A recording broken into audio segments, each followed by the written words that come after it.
আগে বললেন ওয়াজের কথা, তারপরে বললেন নগ্নতা যারা ছড়াবে তাদের ব্যাপারে আযাবের সতর্ক বার্তা। এর দ্বারা বোঝা যায় যে এই সমাজে ওয়াজ মাহফিল নাই, দাওয়াতের কাজ নাই, ইলমের চর্চা নাই, কোরআনের চর্চা নাই, দ্বীনের প্রতি মানুষকে আহ্বান করার কোনো ব্যবস্থা নাই, সেই সমাজে নগ্নতা বেহায়াপনা ছেয়ে যায়। আমি দেখলাম একদিন, সেই দিন কি এক বড় নেতা মাহফিল নিয়ে কটাক্ষ করছে আর বলছে এটা ধর্ম ব্যবসা, এই মাহফিলের কারণে নাকি যাত্রা গান, আউল গান, ফাউল গানের ক্ষতি হচ্ছে, সবকিছু মিলিয়ে নাকি বাংলাদেশ। ইন্না লিল্লাহি। যারা এই মাহফিলের বিরুদ্ধে কথা বলবে, এই কোরআনের মাহফিল নিয়ে বিশুদ্ধার করবে, তারা এই মাটির বৈধ সন্তান হতে পারে না। এই মাটি কোনোদিন তাদেরকে সহ্য করে না যারা কোরআন নিয়ে ব্যঙ্গ করে, যারা কোরআনের আলেমদেরকে নিয়ে ব্যঙ্গ করে, যারা ইসলামের শরীয়ত নিয়ে ব্যঙ্গ করে। ইতিহাস খুলে দেখুন, তারা ভাত খাবার সময় পর্যন্ত পায়নি, চোরের মতো পালিয়ে যেতে বাধ্য হয়েছে। সাবধান, এই মাটি কোরআনের ঘাঁটি। আমার বন্ধুরা, এক সাহাবীর নাম ছিল জুবাইর বিন মুতআম রাদিয়াল্লাহু, তখনও মুসলিম হননি।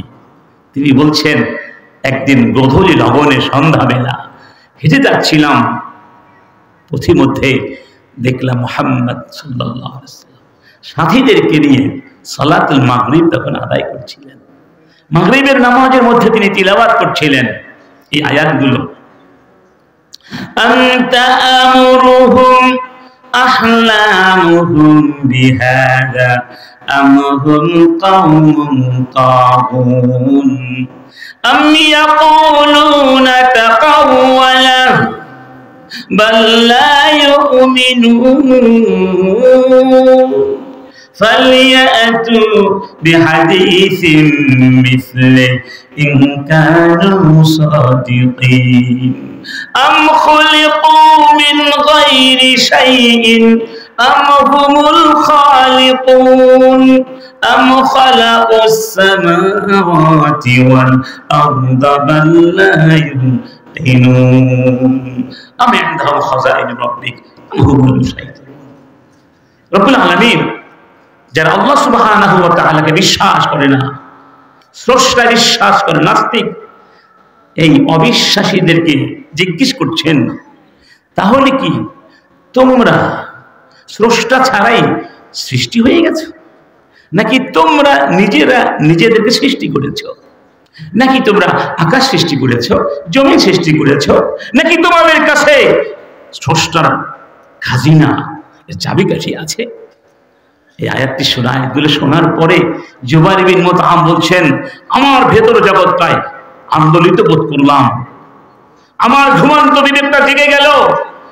সত্যিই তো, আমি তো আমাকে সৃষ্টি করিনি, আমি তো আমাকে সৃষ্টি করতে পারি না, আমি তখন ছিলাম না, আমি তো আকাশ সৃষ্টি করিনি, বাতাস সৃষ্টি করিনি, তাহলে সৃষ্টি করলো কে? অবশ্যই একজন কি আছেন, স্রষ্টা। সুবহানাল্লাহ বলবেন না? এই আয়াতগুলো শোনার সাথে সাথে জুবাইর বিন মুতআমের ভেতর জগৎটা আলোকিত হয়ে গেল এবং তিনি বলছিলেন, কাদা কলবি ইয়াতির, কাদা কলবি ইয়াতির, আমার মন পাখির মতো উড়ে যেতে লাগলো। অর্থাৎ লিল ইসলাম, ইসলাম গ্রহণ করার জন্য, ঈমান গ্রহণ করার জন্য, ওই স্রষ্টার প্রতি বিশ্বাস স্থাপন করার জন্য আমার মনটা পাগলের মতো হয়ে গেল, পাখির মতো আনচান হয়ে উঠল। সুবহানাল্লাহ। এই জন্য কোরআনের মাহফিল আসলে কোরআনের আলোয় আলোকিত হওয়ার আকাঙ্ক্ষা, নিয়াত, প্রত্যাশা, দোয়া আল্লাহর কাছে করতে হবে, যেন আমরা সবাই এই আলোয় আলোকিত হয়ে যেতে পারি ইনশাআল্লাহ।